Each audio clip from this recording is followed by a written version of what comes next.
Doctor William Campbell বললেন যে কোরআনের কথা অনুযায়ী এলাইজা যুদ্ধে জিতলেন, বাইবেলের কথা অনুযায়ী এলাইজা যুদ্ধে হারলেন। সে যাই হোক, তার মানে এই না যে বাইবেল ঠিক আর কোরআন ভুল। যদি বাইবেল আর কোরআনে আলাদা কথা থাকে, আপনি ধরেই নিচ্ছেন বাইবেল ঈশ্বরের কথা। যদি দুটো গ্রন্থই ভালোভাবে দেখেন, এটা হতে পারে যে কোরআন ঠিক আর বাইবেল ভুল। এটা হতে পারে যে বাইবেল ঠিক কোরআন ভুল। এও হতে পারে যে দুটোই ঠিক, অথবা এও হতে পারে দুটোই ভুল। আমাদের যেটা করতে হবে, যদি জানতে চাই দুটোর মধ্যে কোনটা ভুল, দেখতে হবে এই সম্পর্কে বাইরের কেউ কি বলে, যে কথাটা সত্যি। যেহেতু বাইবেল বলছে এলাইজা হেরে গেছে, কোরআন বলছে এলাইজা জিতে গেছে, তাই কোরআন ভুল বলছে, এই কথা অযৌক্তিক। আর ডক্টর উইলিয়াম ক্যাম্বেল কোরআন নিয়ে বেশ কিছু কথা বলেছেন। সময়ের অভাবে উত্তর দেইনি, এখন সেগুলোর উত্তর দেব। আমি এখানে আরো ৬-৭টা পয়েন্টের কথা বলবো, যেগুলো নিয়ে আগে বলিনি। ইনশাআল্লাহ আমি সংক্ষেপে উত্তর দেব। তিনি বললেন যে কোরআনে আছে, আমার কথা অনুযায়ী, আমার ভিডিওটাও দেখালেন ভাই সাব্বির আলীর কথা অনুযায়ী, যে চাঁদের আলোটা আসলে একটা প্রতিবিম্ব। তার মতে কোরআনে এটা বলা হয়নি। উদ্ধৃতি দেই আবারও, পবিত্র কোরআনের সূরা ফুরকানের ৬১ নম্বর আয়াতে উল্লেখ আছে যে কত মহান তিনি, যিনি নভমণ্ডলে সৃষ্টি করিয়াছেন রাশিচক্র, উহাতে স্থাপন করিয়াছেন প্রদীপ, সূর্য এবং চন্দ্র, যাহার আছে ধার করা আলো। মুনির, এখানে চাঁদের যে আরবি শব্দটা সেটা কামার, এর আলোকে সবসময় বলা হয়েছে মুনির বা নূর, যার অর্থ প্রতিবিম্বিত আলো। প্রতিবিম্বিত আলো। সূর্যের যে আরবি শব্দটা শাম, যেটাকে সবসময় বলা হয় ওয়াহাজ বা দিয়া, যার অর্থ জ্বলন্ত প্রদীপ, জ্বলন্ত দ্যুতি। আমি এখানে রেফারেন্স দিতে পারি, সূরা নূহের 15 এবং 16 নম্বর আয়াতে উল্লেখ আছে, সূরা ইউনূসের 5 নম্বর আয়াতে একথা বলা আছে। আর তিনি বললেন এটার অর্থ যদি প্রতিবিম্বিত আলো হয়ে থাকে, তিনি এখানে কোরআনের সূরা নূরের 35 এবং 36 নম্বর আয়াতের উদ্ধৃতি দিলেন যে আল্লাহ সুবহানাহু ওয়া তাআলা হলেন নূরে সামাওয়াতি ওয়াল আরদ, তিনি আকাশমণ্ডলী ও পৃথিবীর জ্যোতি। পুরো আয়াতটা আগে পড়েন, বোঝার চেষ্টা করেন। বলা হচ্ছে আল্লাহ হলেন জ্যোতি, নূর। বলা হচ্ছেন আল্লাহ হলেন আকাশমণ্ডলী ও পৃথিবীর জ্যোতি। এখানে জ্যোতি শব্দটার উপমা হলো একটা কুলুঙ্গি, আর এই কুলুঙ্গির মধ্যে একটা প্রদীপ। এখানে প্রদীপ শব্দটাই আছে।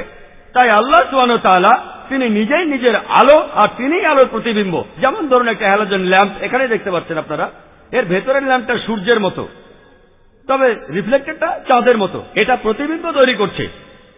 ল্যাম্প মানে টিউবটা নিজেই আলো তৈরি করে, আর হ্যালোজেন ল্যাম্পের রিফ্লেক্টরটা প্রতিবিম্ব তৈরি করছে। এখানে একসাথে দুটোই আছে। তাহলে আল্লাহ সুবহানাহু ওয়া তাআলা আলহামদুলিল্লাহ নিজের আলো থাকার পাশাপাশি পবিত্র কোরআনেও বলা আছে কুলুঙ্গির মধ্যে প্রদীপ আছে, আর প্রদীপের আলো আল্লাহ সুবহানাহু ওয়া তাআলার নিজের আলো। আল্লাহ নিজেই তার প্রতিবিম্ব। ডক্টর উইলিয়াম ক্যাম্বেল বললেন যে কোরআনে আছে যে কোরআন হলো নূর, প্রতিবিম্ব তৈরি করছে। অবশ্যই কোরআন আল্লাহ সুবহানাহু ওয়া তাআলার নির্দেশ আর আলোর প্রতিবিম্ব তৈরি করছে। বলা হয়েছে মুহাম্মদ সাল্লাল্লাহু আলাইহি ওয়াসাল্লাম হলেন সিরাজ। হ্যাঁ, তাই তো। হাদিসে আমাদের নবী আমাদের বিভিন্ন নির্দেশ দিয়েছেন। তাই মুহাম্মদ সাল্লাল্লাহু আলাইহি ওয়াসাল্লাম তিনি আবার নূর, এছাড়াও তিনি সিরাজ। আলহামদুলিল্লাহ, তিনি যথেষ্ট জ্ঞানী ছিলেন। আলহামদুলিল্লাহ, তিনি আল্লাহর নির্দেশনা পেয়েছেন। আলহামদুলিল্লাহ। তাহলে যদি আপনি বলেন নূর মানে প্রতিবিম্বিত আলো আর মুনিরও প্রতিবিম্বিত আলো, তারপর আলহামদুলিল্লাহ আপনি বৈজ্ঞানিকভাবে প্রমাণ করতে পারবেন যে চাঁদের আলো তার নিজের আলো নয়, এটা একটা প্রতিবিম্বিত আলো। ডক্টর উইলিয়াম ক্যাম্বেল ভবিষ্যৎবাণীর হিসাব করে দেখালেন। আমি আপনাদের দেখাতে পারি যে ওনার হিসাবটা ভুল। যাও, সেটা করতে চাই না। আমি তর্কের খাতিরে মেনে নিলাম যে তিনি ঠিক, একমত হয়ে আলোচনা করছি। উনি যে হিসাবটা দেখিয়েছেন সেটা ঠিক, তর্কের খাতিরে মানলাম। তবে এর পাশাপাশি বাইবেলের অনেকগুলো ভবিষ্যৎবাণী সত্যি হয়নি। আমি এমন অনেকগুলোর কথা আপনাদের বলতে পারি। যেমন ধরুন জেনেসিসের 4 নম্বর অধ্যায়ের 12 অনুচ্ছেদে বলা আছে ঈশ্বর কেইনকে বললেন তোমরা কখনো স্থায়ী হতে পারবে না, তোমরা হবে যাযাবর। এরপর আপনারা দেখবেন জেনেসিসের 4 নম্বর অধ্যায়ের 17 অনুচ্ছেদে কেইন একটা শহর বানালো। ভুল ভবিষ্যৎবাণী।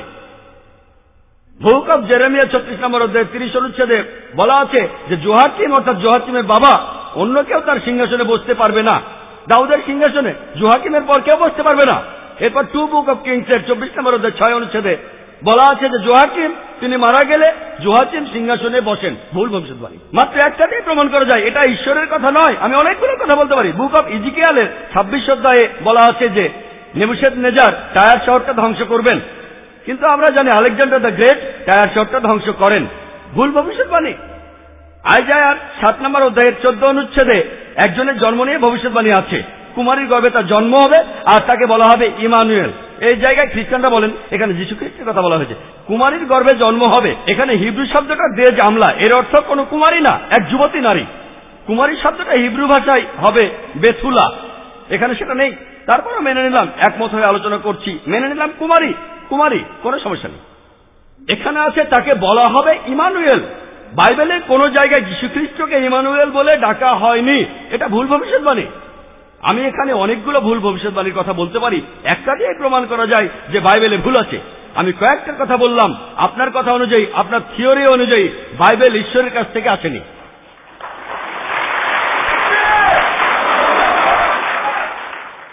ডক্টর উইলিয়াম ক্যাম্বেল বললেন যে কোরআনের কথা অনুযায়ী এলাইজা যুদ্ধে জিতলেন, বাইবেলের কথা অনুযায়ী এলাইজা যুদ্ধে হারলেন। সে যাই হোক, তার মানে এই না যে বাইবেল ঠিক আর কোরআন ভুল।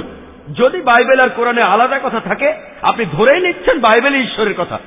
যদি দুটো গ্রন্থই ভালোভাবে দেখেন, এটা হতে পারে যে কোরআন ঠিক আর বাইবেল ভুল, এটা হতে পারে যে বাইবেল ঠিক কোরআন ভুল, এও হতে পারে যে দুটোই ঠিক, অথবা এও হতে পারে দুটোই ভুল। আমাদের যেটা করতে হবে, যদি জানতে চাই দুটোর মধ্যে কোনটা ভুল, দেখতে হবে এই সম্পর্কে বাইরে কেউ কি বলে, যে কথাটা সত্যি। যেহেতু বাইবেল বলছে এলাইজা হেরে গেছে, কোরআন বলছে এলাইজা জিতে গেছে, তাই কোরআন ভুল বলছে, এই কথা অযৌক্তিক। আর ডক্টর উইলিয়াম ক্যাম্বেল কোরআন নিয়ে বেশ কিছু কথা বলেছেন, সময়ের অভাবে উত্তর দেইনি, এখন সেগুলোর উত্তর দেব। আমি এখানে আরো 6-7টা পয়েন্টের কথা বলবো যেগুলো নিয়ে আগে বলিনি, ইনশাল্লাহ আমি সংক্ষেপে উত্তর দেব।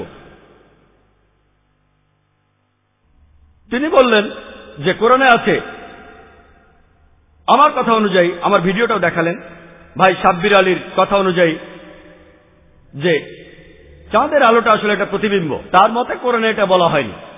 উদ্ধৃতি দেই আবারও, পবিত্র কোরআনের সূরা ফুরকানের 61 নম্বর আয়াতে উল্লেখ আছে যে কত মহান তিনি, যিনি নভমণ্ডলে সৃষ্টি করিয়াছেন রাশিচক্র, উহাতে স্থাপন করিয়াছেন প্রদীপ, সূর্য এবং চন্দ্র, যাহার আছে ধার করা আলো।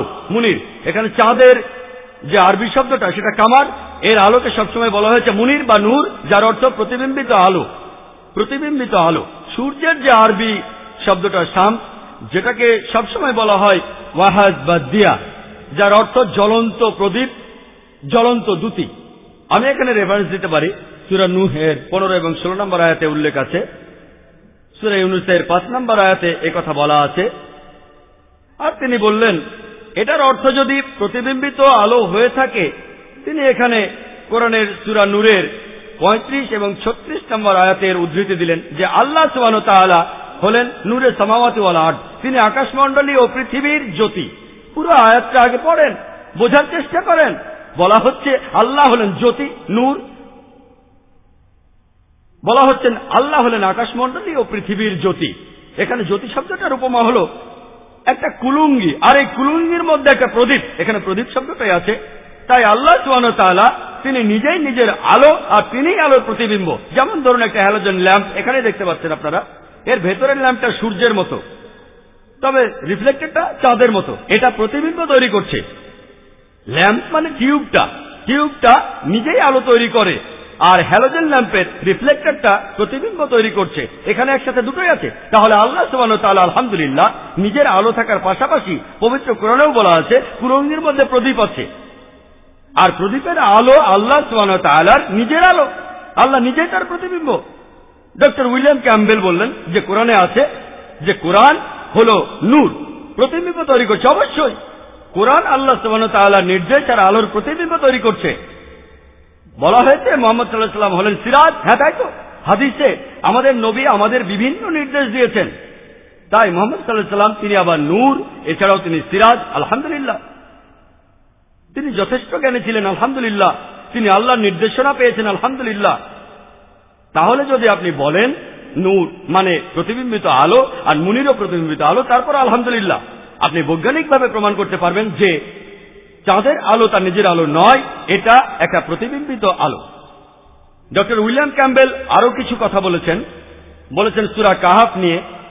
এখানে 86 নম্বর আয়াতে উল্লেখ আছে যে জুলকারনাইন সূর্যকে অস্ত যাইতে দেখিল পঙ্কিল জলাশয়ে, নোংরা পানির মধ্যে। চিন্তা করুন, সূর্য ডুবছে পঙ্কিল জলাশয়ে, অবৈজ্ঞানিক। এখানে আরবি শব্দটা আছে, সেটা হল ওয়াজাদা, যার অর্থ জুলকারনাইনের কাছে মনে হয়েছিল। ডক্টর উইলিয়াম ক্যাম্বেল আরবি জানেন। ওয়াজাদা অর্থ ডিকশনারিতেও দেখতে পাবেন, এর অর্থ মনে হয়েছিল। এখানে আল্লাহ তাআলা বলছেন জুলকারনাইনের কাছে কি মনে হয়েছিল। যদি আমি বলি যে ক্লাসে একটা ছেলে বলেছে 2 + 2 = 5, আপনি বললেন জাকির নায়েক বলছে, কিন্তু সেটা আমি বলিনি। আমার ক্লাসে একটা ছেলে বলেছে 2 + 2 = 5, আমি ভুল বলিনি, ছেলেটা ভুল বলেছে। আপনি অনেকভাবে এই আয়াতটার ব্যাখ্যা দিতে পারেন। একটা হলো এভাবে, মোহাম্মদ আসাদের পথে ওয়াজাদা মানে মনে হয়েছিল, এটা মনে হয়েছিল জুলকারনাইনের কাছে। অন্য আরেকটা ব্যাখ্যা, এখানে আরবি শব্দ হলো মাগরিব, এটাতে সময় বা স্থান দুটোই বোঝানো যায়। এখানে বলা হচ্ছে সূর্যাস্ত, এটাকে সময় বলে ধরা যায় যদি বলি সূর্য অস্ত যাবে সন্ধ্যে 7টায়। এখানে আমি বলছি সময়। যদি আমি বলি সূর্য অস্ত যাবে পশ্চিমে, তাহলে আমি স্থানের কথা বলছি। আর এখানে মাগরিব শব্দটা দিয়ে বোঝানো হয়েছে সময়। আর জুলকারনাইন সূর্যাস্তের জায়গাটাতে পৌঁছাননি, এখানে এটা সময়। তিনি সূর্যাস্তের সময় সেখানে পৌঁছলেন, সমাধানটা হয়ে গেল। এছাড়াও আরো অনেকভাবে এটার সমাধান করা যায়। যদি ডক্টর উইলিয়াম ক্যাম্বেল বলেন যে না না না, এখানে খুব বেশি অনুমান করা হচ্ছে, এটা আসলে মনে হওয়া নয়, আসলে এখানে ভুল আছে, আসলে আমরা আরেকভাবে দেখি। সেটা কোরআনে বলা হয়েছে সূর্য অস্ত যাচ্ছে পঙ্কিল জলাশয়। এখন আমরা জানি, আমরা বিভিন্ন কথা বলি, যেমন সূর্যোদয়, সূর্যাস্ত। সূর্য কি ওঠে? সত্যি কথা বলতে গেলে সূর্য ওঠে না, আর সূর্য অস্তও যায় না। বিজ্ঞান আমাদের বলে যে সূর্য কখনো অস্ত যায় না, পৃথিবী যে ঘুরছে এই কারণেই সূর্যোদয় আর সূর্যাস্ত হচ্ছে। কিন্তু তারপরও আপনারা খবরের কাগজে দেখতে পাবেন লেখা থাকে সূর্যোদয় ভোর 6টায়, অস্ত যাবে সন্ধ্যে 7টায়। ও, খবরের কাগজ ভুল বলছে, অবৈজ্ঞানিক। যদি আমি বলি ডিজাস্টার, ও ডিজাস্টার হয়েছে। ডিজাস্টার মানে কোন একটা দুর্ঘটনা বা বিপর্যয়। শব্দার্থ করলে ডিজাস্টার মানে শয়তান নক্ষত্র। তাই আমি ডিজাস্টার বললে সবাই বুঝবে যে একটা বিপর্যয়ের কথা বলছি, শয়তান নক্ষত্র বোঝাচ্ছি না। ডক্টর উইলিয়াম ক্যাম্বেল আর আমি জানি যে কোন পাগল লোককে আমরা বলি লুনাটিক। ঠিক না ভুল? অন্ততপক্ষে আমি জানি, আর আমার বিশ্বাস ডক্টর উইলিয়াম ক্যাম্বেলের শব্দটা জানেন। যদি আমরা কাউকে বলি লুনাটিক, তার অর্থ পাগল। লুনাটিক শব্দটার অর্থ আসলে কি? এর অর্থ হল চন্দ্রাহত। তবে এভাবেই ভাষার বিবর্তন হয়েছে। একইভাবে সূর্যোদয়, এই শব্দটা আমরা সবাই ব্যবহার করতে অভ্যস্ত। আর আল্লাহ আমাদের মানুষ জাতিকে নির্দেশনা দিয়েছেন, তিনি শব্দটা বলেছেন যাতে আমরা বুঝতে পারি। তাই শব্দটা হলো সূর্যাস্ত। সূর্য আসলে অস্ত যাচ্ছে না, আর সূর্য উদয়ও হচ্ছে না। তাহলে এভাবে ব্যাখ্যা করে পরিষ্কারভাবে বোঝানো যায় যে এই কথাটা পবিত্র কোরআনের সূরা কাহাফের 86 নম্বর আয়াতে আছে। বিজ্ঞানের সাথে সামঞ্জস্যহীন কিছু বলা হয়নি, এভাবে আমরা মানুষরা কথা বলে থাকি। ডক্টর ক্যাম্বেল বললেন যে সূরা ফুরকানের 45 ও 46 নম্বর আয়াতে উল্লেখ আছে যে আল্লাহ ছায়াকে লম্বা ও সম্প্রসারিত করেন, তিনি এটাকে স্থির রাখতে পারতেন। সূর্য এটা নির্দেশক। আর তার বইয়ে বলেছেন সূর্য কি নড়াচড়া করে? এই আয়াতের কোথায় সেটা বলা আছে? সূরা ফুরকানের 45 ও 46 আয়াতে স্পষ্ট লেখা আছে সূর্য গতিশীল, এ কথা কোথাও বলা হয়নি। আর তিনি তার বইয়ে লিখেছেন, আমরা এটা প্রাইমারি স্কুলে পড়েছি, আর উনার লেকচারও বললেন তিনি, যে পৃথিবী যে ঘুরছে এই কারণেই আমাদের ছায়া কখনো বড় কখনো ছোট হয়। তবে কোরআনে বলা হচ্ছে যে সূর্য হলো ইহার নির্দেশক। আজকের দিনে যে লোকটা প্রাইমারি স্কুল পাশ করেনি সে জানে ছায়া হচ্ছে সূর্যের কারণে। এমনকি যে লোকটা কখনো স্কুলে যায়নি সেও জানে যে ছায়া তৈরি হয় সূর্যের কারণে। তাই কোরআন ঠিকই বলছে, এখানে বলা হচ্ছে না সূর্য গতিশীল সেজন্য ছায়া হয়। উনি কোরআনের মধ্যে নিজের কথা ঢোকাচ্ছেন। সূর্য এটা নির্দেশক, নির্দেশ দিচ্ছে ছায়াকে। সূর্যের আলো না থাকলে আমরা ছায়া পাবো না। এই লাইটগুলো অবশ্য ছায়া পড়বে, সেটা আলাদা কথা। তবে এখানে সে ছায়ার কথা বলা হচ্ছে যেটা আকার পরিবর্তন করে, লম্বা হয় আবার খাটো হয়। ডক্টর উইলিয়াম ক্যাম্বেল সুলাইমানের মৃত্যু নিয়ে বললেন, পবিত্র কোরআনে সূরা সাবার 12 থেকে 14 আয়াতের উল্লেখ করে তিনি বললেন, চিন্তা করেন একজন লাঠিতে ভর দিয়ে আছেন আর তিনি মারা গেলেন, কেউ টের পেল না, ইত্যাদি। অনেকভাবে এটার ব্যাখ্যা দেওয়া যায়। 1 নম্বর পয়েন্ট, সুলাইমান আলাইহিস সালাম আল্লাহর নবী ছিলেন। এটা একটা অলৌকিক কাজ হতে পারে যখন বাইবেল বলছে যে ঈসা আলাইহিস সালাম মৃতকে জীবিত করতে পারতেন, তিনি কুমারী মায়ের গর্ভে জন্মেছিলেন, কোনটা চিন্তা করা বেশি কঠিন? কুমারী মায়ের গর্ভে জন্ম নেয়া, মৃত মানুষকে জীবিত করা, নাকি লাঠির উপর ভর দিয়ে অনেক সময় পার করা? এখানে কোনটা বেশি কঠিন? যখন আল্লাহ যিশুর মাধ্যমে অলৌকিক কাজ দেখাতে পারেন, তাহলে সুলাইমানের মাধ্যমে কেন দেখাতে পারবেন না? মুসা আলাইহিস সালাম সাগর ভাগ করেছিলেন, তিনি লাঠি ছুটে মারলে সেটা হয়ে যেত সাপ। বাইবেলে এই কথা কোরানো আছে। আল্লাহ এত কিছু করতে পারলে একজন মানুষকে কেন লাঠির উপর দাঁড় করিয়ে রাখতে পারবেন না? যাই হোক, আরো অনেকভাবে এটার উত্তর দিতে পারি। পবিত্র কোরআনে কোথাও বলা নেই যে সুলাইমান আলাইহিস সালাম লাঠিতে ভর দিয়েছিলেন অনেক লম্বা সময়, কোথাও বলা হয়নি। এখানে বলা হয়েছে যে মাটির পোকা, হতে পারে পিঁপড়া বা অন্য কোনো পোকা তার লাঠিটা খেয়ে ফেললো, আর হতে পারে সুলাইমান আলাইহিস সালাম তিনি হঠাৎ মারা গেছেন আর কোনো পোকা তার লাঠিটা খেয়ে ফেললো আর সুলাইমান আলাইহিস সালাম পড়ে গেলেন। তবে ধরুন আমি কোরআনের সাথে ভিন্ন মত হয়ে আলোচনা করছি, কারণ আপনি একমত হয়ে আলোচনা করুন অথবা ভিন্ন মত হয়ে। আমি শুরুতেই কোরআনের একটা আয়াত বলেছিলাম, সূরা নিসার 82 নম্বর আয়াতে উল্লেখ আছে যে আফালা ইয়াতাদাব্বারুনাল কুরআন ওয়ালাউ কানা মিন ইনদি গায়রিল্লাহ লাওয়াজিদু ফি ইখতিলাফান কাসীরা। তবে কি তাহারা কোরআন সম্বন্ধে অনুধাবন করে না, ইহা যদি আল্লাহ ব্যতীত কাহার নিকট হতে আসিত তবে উহাতে অনেক অসঙ্গতি থাকিত। আপনি একমত হয়ে আলোচনা করুন অথবা ভিন্ন মত হয়ে। যদি আপনি যুক্তি মেনে চলেন তাহলে আপনি পবিত্র কোরআনে এমন একটাও আয়াত খুঁজে পাবেন না যেটা পরস্পর বিরোধী, একটা আয়াত পাবেন না যেটা আধুনিক বিজ্ঞানের সাথে সামঞ্জস্যহীন।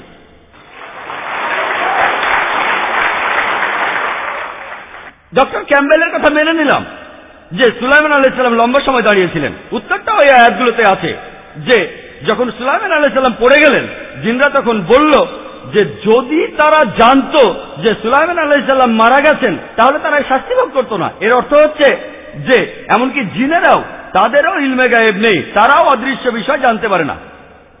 জিনেরা নিজেদের অনেক বড় মনে করেছিল, আল্লাহ তাদের বুঝিয়ে দিলেন যে এমনকি তাদেরও, জিনদেরও ইলমে গায়েব নেই।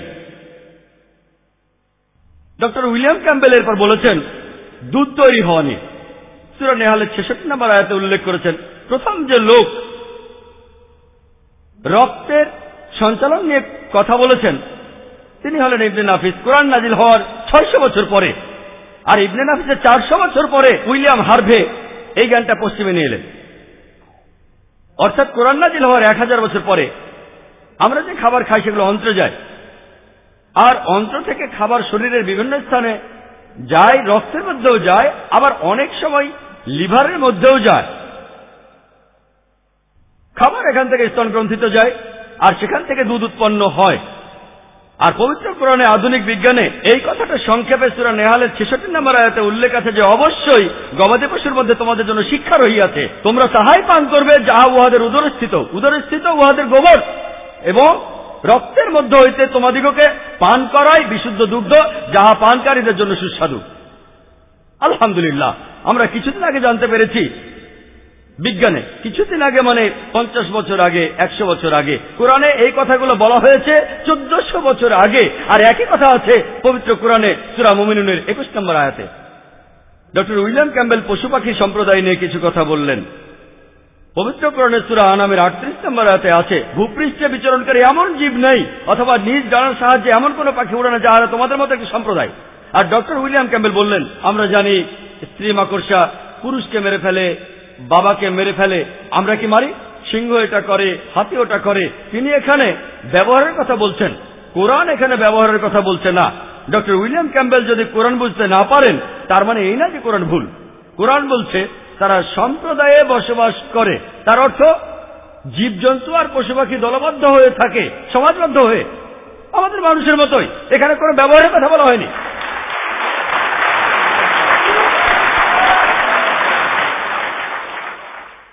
আর আজকের বিজ্ঞান বলে যে সব ধরনের পশু পাখি এছাড়াও পুরো পৃথিবীর সব জীব সম্প্রদায়ভুক্ত হয়ে বাস করে, মানুষ জাতির মতোই তারা দলবদ্ধ হয়ে বাস করে। আর আমার হাতে প্রজনন তত্ত্বের সবকিছু নিয়ে বলার সময় নেই। আমি ডক্টর উইলিয়াম ক্যাম্বেলের সবগুলো পয়েন্টের উত্তর দিয়েছি। প্রজনন তত্ত্ব নিয়ে বিস্তারিত বলছি। তিনি প্রজনন তত্ত্ব নিয়ে যে কথাগুলো বলেছেন আগেও আমি এই সম্পর্কে বলেছি। তিনি বলেছেন ভ্রূণ গঠনের স্টেজগুলো, বলে গিয়েছেন হিপোক্রেটাস এবং গ্যালেন। তিনি অনেকগুলো স্লাইডও দেখিয়েছেন। এখানে কথা হলো কেউ যদি কোনো কথা বলে যেটার সাথে কোরআনের মিল আছে তার মানে এই নয় যে কোরআনে সে কথা নকল করা হয়েছে। ধরেন আমি একটা কথা বললাম, ধরে নেন আমি একটা কথা বললাম যেটা ঠিক, আর আগে একজন এই কথাটা বলেছে, তার মানে এই না যে আমি নকল করেছি। এটা হতে পারে আবার নাও হতে পারে। কোরআনের সাথে ভিন্নমত হয়ে আলোচনা করলে হ্যাঁ নকল করা হয়েছে, ঠিক আছে, ভালো ভালো করে দেখেন কোরআন হিপোক্রেটাসের সেই কথাগুলো নেয়নি যেগুলো ভুল কথা। আপনি যদি নকল করেন তাহলে সবই তো নকল করবেন, এটাই তো স্বাভাবিক। যদি না তিনি বিজ্ঞানী হন, আচ্ছা এটা ঠিক কথা, ও এটা ভুল কথা, এটা নকল করব না, এটা ঠিক আছে নকল করি। হিপোক্রেটাস আর গ্যালেনের স্টেজগুলো পুরোপুরি কোরআনের স্টেজগুলোর মতো নয়। হিপোক্রেটাস আর গ্যালেন জোকের মতো জিনিসের কথা বলেনি, তারা মুদ্রা সম্পর্কে কথাই বলেনি, একটা কথা বলেনি। হিপোক্রেটাস আর গ্যালেন সে সময় বলেছিলেন যে এমনকি নারীদেরও শুক্র নির্গত হয়। আর কে বলেছে? বাইবেলের কথা বলেছে। যদি আপনারা বাইবেল পড়েন, বুক অব লেভিটিকাসে 12 নম্বর অধ্যায়ের 1 ও 2 অনুচ্ছেদে আছে যে নারীদেরও শুক্র নির্গত হয়। তাই আসলে বাইবেল হিপোক্রেটাস থেকে চুরি করেছে। এছাড়াও বুক অব জবে আছে, বুক অব জবে আছে 10 নম্বর অধ্যায়ের 9 এবং 10 অনুচ্ছেদ আছে, আমি মানুষকে সৃষ্টি করেছি কাদা থেকে, যেমন দুধ ঢেলে দিয়ে পনির বের করে আনি। দুধ ঢেলে দিয়ে পনির বের করে আনা, আর এই কথাটা চুরি করা হয়েছে হিপোক্রেটাস থেকে। কেন চুরি করা? কারণ ঈশ্বর এ কথা নিশ্চয়ই বলেননি, এই কথাটা অবৈজ্ঞানিক। এই কথাটা বলেছেন হিপোক্রেটাস আর গ্যালেন। গ্রিকরা যে মানুষ তৈরি হয় পনিরের মতো করে, আর বাইবেল এই কথাটা নকল করেছে।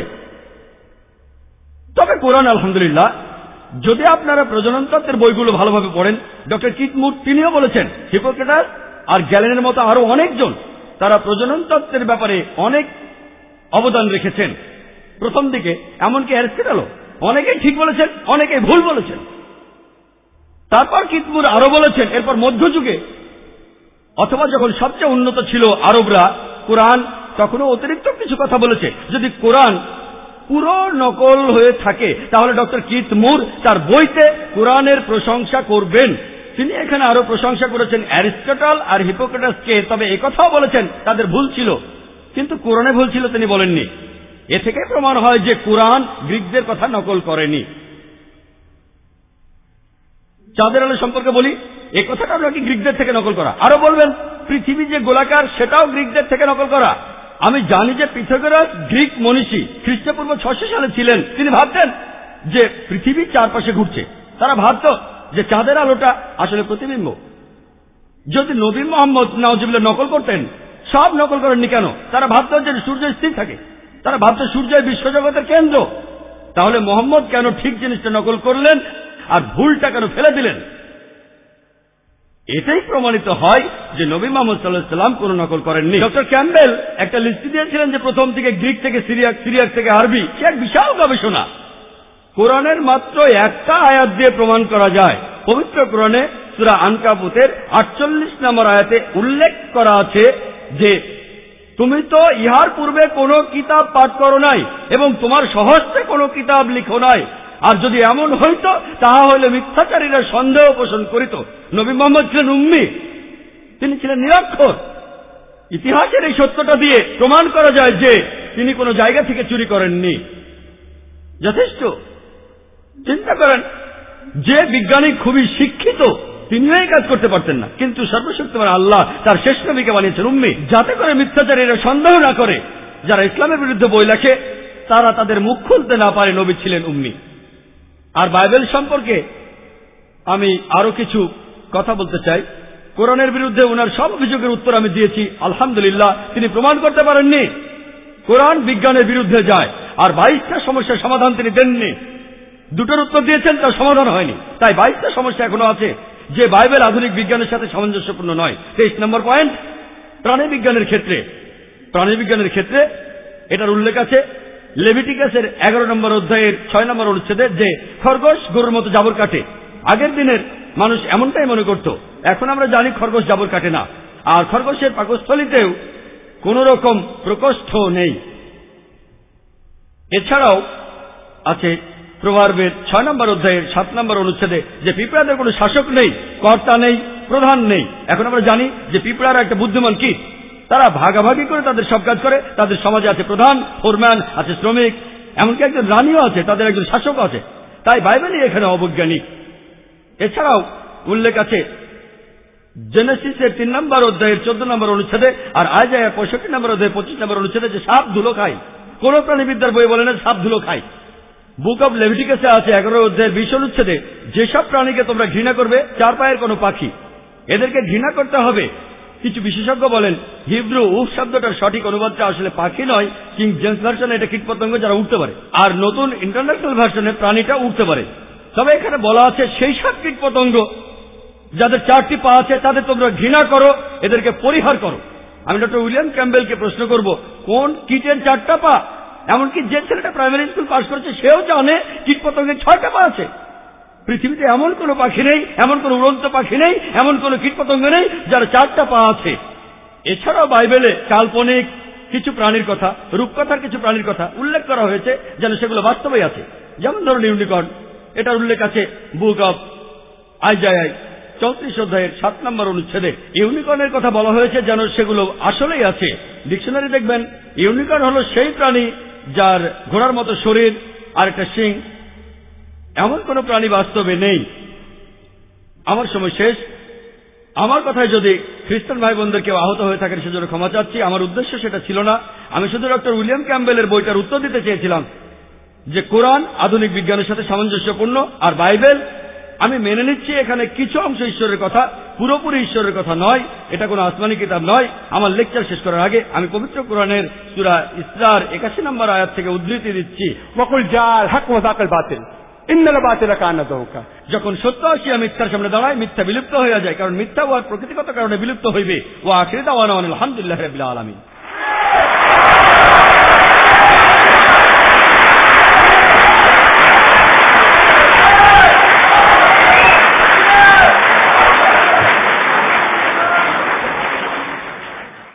সবশেষে এই অনুষ্ঠানে আমরা শুরু করতে যাচ্ছি শ্রোতাদের অংশগ্রহণের প্রশ্ন উত্তর পর্ব।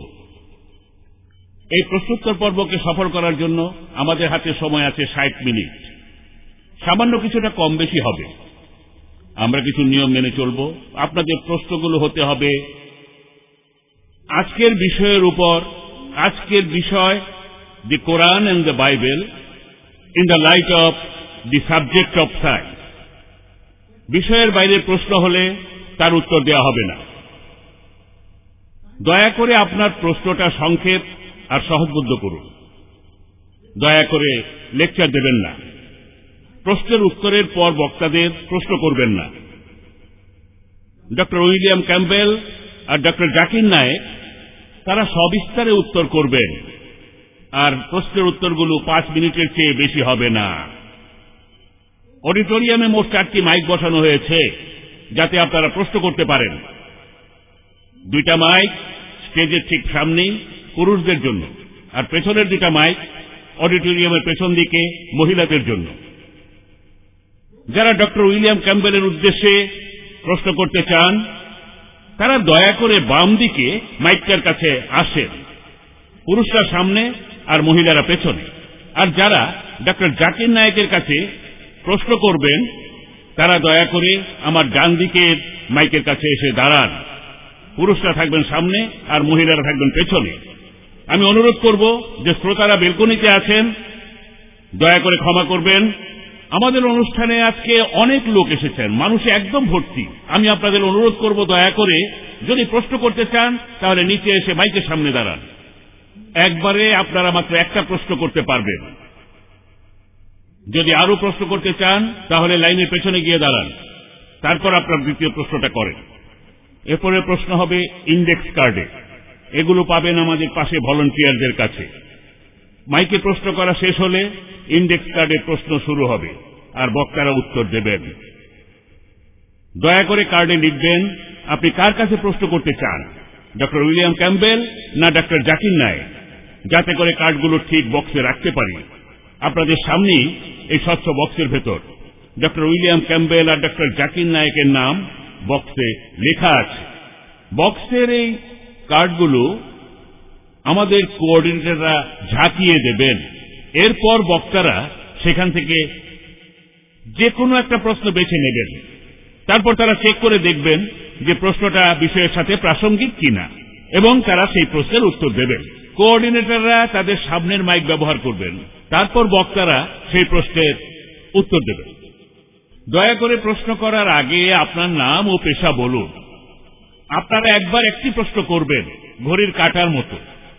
প্রথম একজন বক্তাকে, তারপর অন্যজনকে। যেমন ডক্টর ক্যাম্বেল, প্রথম প্রশ্ন ডক্টর নায়েক, দ্বিতীয় প্রশ্ন, তারপর ডক্টর ক্যাম্বেল, তৃতীয় প্রশ্ন, তারপর ডক্টর নায়েক, চতুর্থ প্রশ্ন। প্রশ্ন আসলে হবে জিগজ্যাগ ফ্যাশনে, ঘড়ির কাঁটার মতো করে নয়। এভাবেই আয়োজকরা মাইকের ব্যবস্থা করেছেন।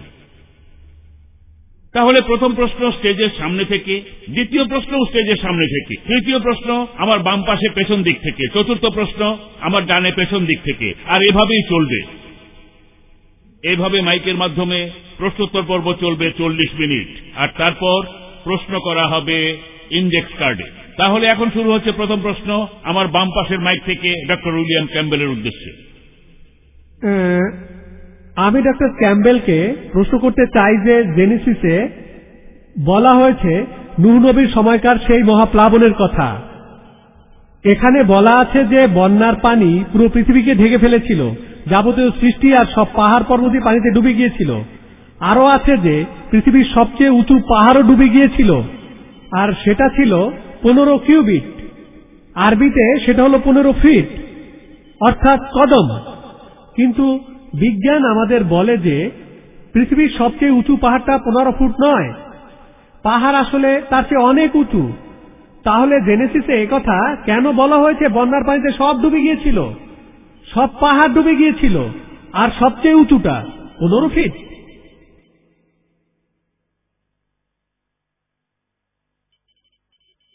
আপনার প্রশ্নের জন্য ধন্যবাদ।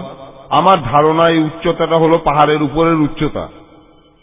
যদি সবচেয়ে উঁচু পাহাড়টা 3000 মিটার উঁচু হয়ে থাকে, তাহলে বন্যার পানি তার 15 ফুট উপরে ছিল। যাই হোক, ভাই দয়া করে বক্তা উত্তর দেওয়ার সময় কোনো প্রশ্ন করবেন না। কোনো প্রশ্ন না প্লিজ। আপনার প্রশ্নটা করে থেমে যান, তারপর বক্তাকে ওনার মতো করে প্রশ্নের উত্তর দিতে দিন। ধন্যবাদ। আর আমি দেখতে পাচ্ছি যে পবিত্র কোরআনে ওই কথাটা বলা আছে, আর সেখানে এভাবে বুঝে নিতে হবে। সূরা হুদের 42 নম্বর আয়াত, পর্বত প্রমাণ তরঙ্গের মধ্যে সেই নৌকাটি তাহাদেহকে লইয়া বহিয়া চলিল। আর তারপর আরো আছে, তারপর এক জায়গায় নবীদের একটা তালিকা দেয়া আছে। নূহের আগে কোন নবী আসেনি, আর তাই আমি জানি আদমও নবী হতে পারেন, কিন্তু আমি নূহের নামও তালিকায় পেয়েছি। আর আমার ধারণা কোরআনের একই কথা বলা আছে যে পুরো পৃথিবী ডুবে গিয়েছিল। হ্যাঁ ভাই, ডক্টর জাকিরের উদ্দেশ্যে প্রশ্ন।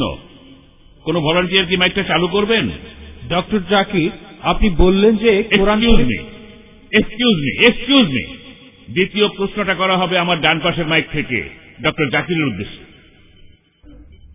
আচ্ছা, আপনি বললেন যে আল্লাহ আলোকে প্রতিবিম্বিত করেন আর তিনি হলেন নূর। আমি এটা ঠিক বুঝতে পারিনি। ভাই একটা প্রশ্ন করেছে আল্লাহ এবং নূর নিয়ে। ডক্টর উইলিয়াম ক্যাম্বেলের কথার উত্তরে আমার ব্যাখ্যাটা সে বুঝতে পারেনি। পবিত্র কোরআনে সূরা নূরের 35 নম্বর আয়াতে উল্লেখ করা আছে যে আল্লাহ হলেন নূরে সামাওয়াত ওয়াল আরদ, তিনি আকাশমণ্ডলী এবং পৃথিবীর জ্যোতি, তিনি হলেন আলো। পবিত্র কোরআনের এই জ্যোতি শব্দটার অর্থ হল প্রতিবিম্বিত আলো, ধার করা আলো। অর্থাৎ সে প্রশ্ন করেছে আল্লাহরও ধার করা আলো আছে কিনা।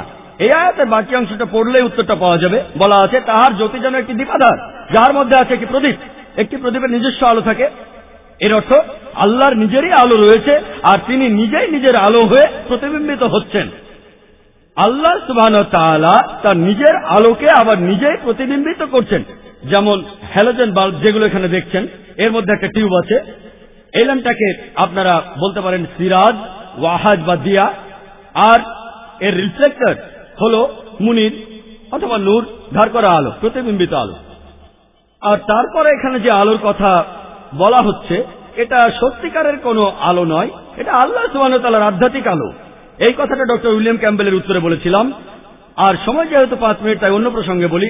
ডক্টর উইলিয়াম ক্যাম্বেল নূহ আলাইহিস সালাম সম্পর্কে বললেন, আমি এখানে বাইবেল সম্পর্কে আলোচনা করব একমত হয়ে আর কোরআনের সাথে ভিন্নমত হয়ে। আর তারপরেও জানি আলহামদুলিল্লাহ কোরআন এই পরীক্ষায় পাশ করবে। আর আমি যদি ডক্টর উইলিয়াম ক্যাম্বেলের কথা মেনে নিই, ধরেন মেনেই নিলাম উনি ঠিক যে বন্যার পানি ছিল পাহাড়ের 15 ফুট উপরে, কিন্তু বুক অব জেনেসিস বলছে 7 নম্বর অধ্যায়ের 1920 অনুচ্ছেদে আছে যে পুরো পৃথিবী বন্যার পানিতে ডুবে গিয়েছিল। আর এরপরে আমরা প্রত্নতাত্ত্বিক নিদর্শনগুলো থেকে জানতে পারি নূহ আলাইহিস সালামের সময়কালটা বিজ্ঞানীরা হিসাব করে বের করেছেন।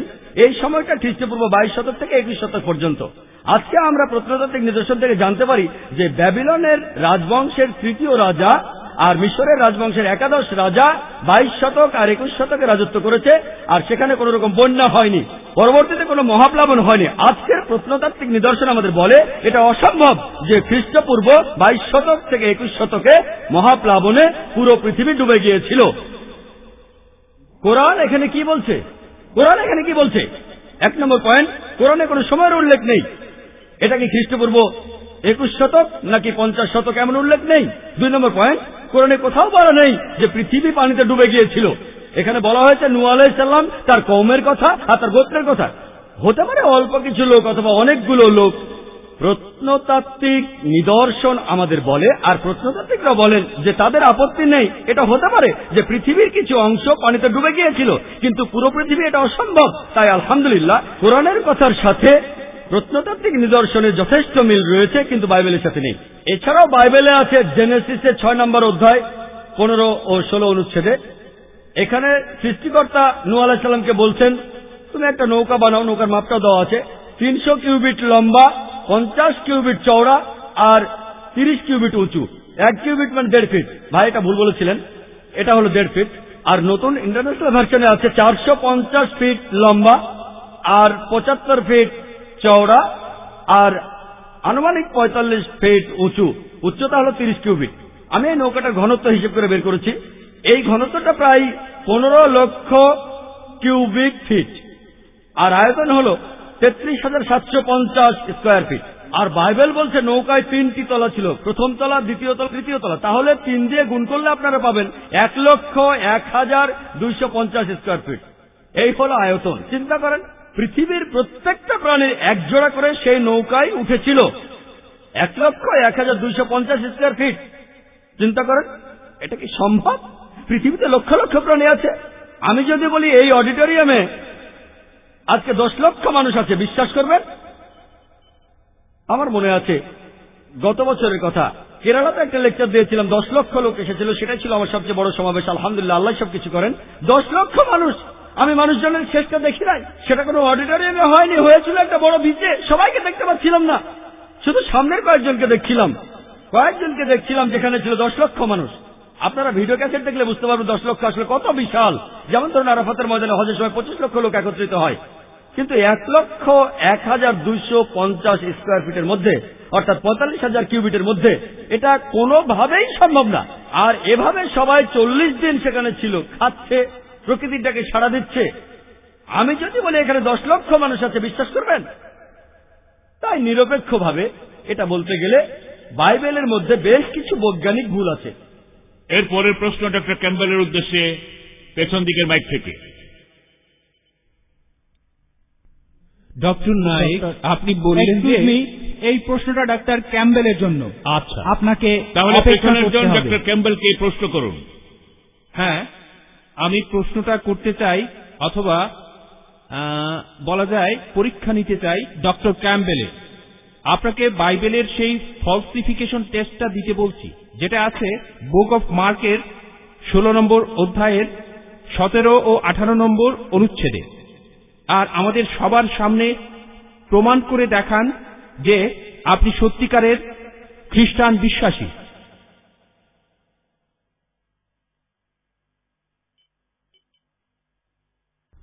আমি এখানে ডক্টর নায়কের ব্যাখ্যার সাথে একমত নই।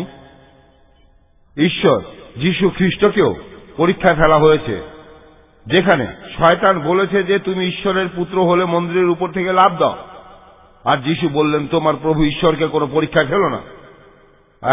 এখন আমি যদি আপনার কথা মেনে নিয়ে বলি যে হ্যাঁ, এখন আমি এখানে একটা অলৌকিক কাজ করে দেখাবো, সেটা ঈশ্বরকে পরীক্ষায় ফেলা হবে।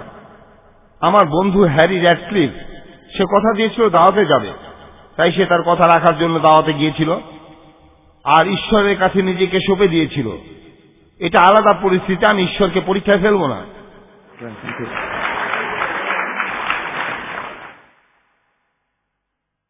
এবার পেছনের মাইক থেকে। হ্যাঁ বোন, উনি ডাক্তার নায়েককে প্রশ্ন করবেন। এবার পেছনের মাইকে।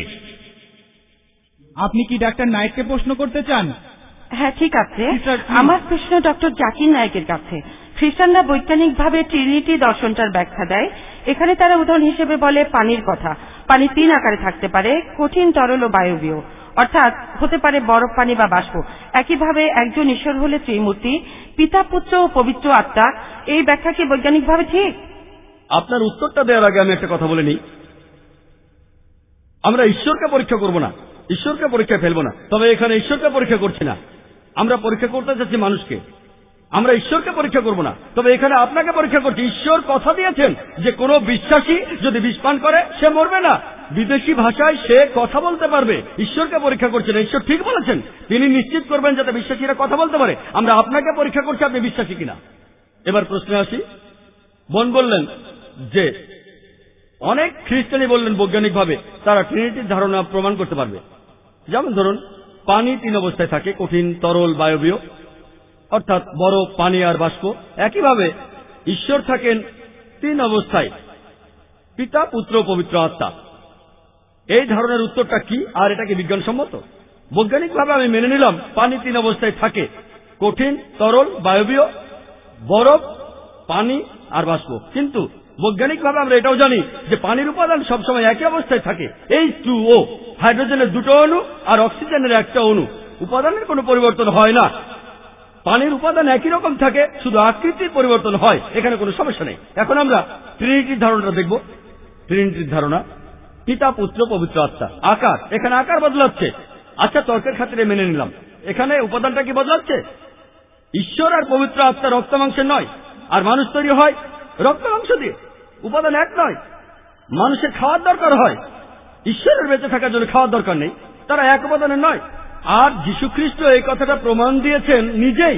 গসপেল অফ লুকে 24 নম্বর অধ্যায়ের 36 অনুচ্ছেদ থেকে 39 অনুচ্ছেদে আছে। যীশু বলছেন যে আমার হাত পা দেখো, আমাকে স্পর্শ করে দেখো, কারণ আত্মার কোনো রক্ত মাংসে শরীর থাকে না। তিনি বলছেন আমাকে স্পর্শ করে দেখো, আমার হাত পা দেখো, আত্মার কোনো রক্ত মাংসে শরীর থাকে না। যীশু হাত বাড়িয়ে দিলেন, শিষ্যরা দেখলো, তার আনন্দ উৎফুল্ল হলো। যীশু তাদের বললেন তোমাদের কাছে খাওয়ার মতো কি কিছু আছে? তারা তাকে ঝলসানো মাছ আর মধু খেতে দিল। যীশু খেলেন কি প্রমাণ করার জন্য তিনি কি ঈশ্বর? এই জন্য যে তিনি ঈশ্বর নন। খাবার খেলেন, রক্ত মাংসের শরীর, আত্মার কোন রক্ত মাংসের শরীর থাকে না। এতে প্রমাণ হয় যে পিতা, পুত্র আর পবিত্র আত্মার উপাদানগুলো এক নয়। পিতা, যীশুখ্রিস্ট, পবিত্র আত্মা সব মিলিয়ে সৃষ্টিকর্তা। আর ট্রিনিটির এই মতবাদ, এই ট্রিনিটি শব্দটা বাইবেলের কোন জায়গায় খুঁজে পাবেন না। বাইবেলের ট্রিনিটি শব্দটা নেই, কিন্তু কোরআনের শব্দটা আছে।